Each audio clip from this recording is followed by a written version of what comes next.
and a lot of plain hard work, problems posed by the heat of the sun, the scarcity of water, and the desert sands were overcome.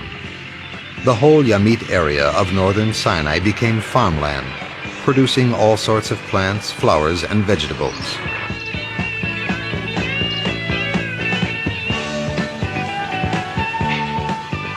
Tomatoes became a northern Sinai specialty.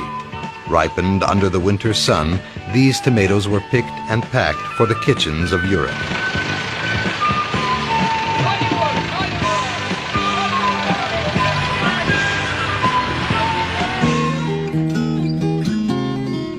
Hard work and perseverance brought these pioneering farming families prosperity. Here, many invested the best years of their lives and built homes to raise their children.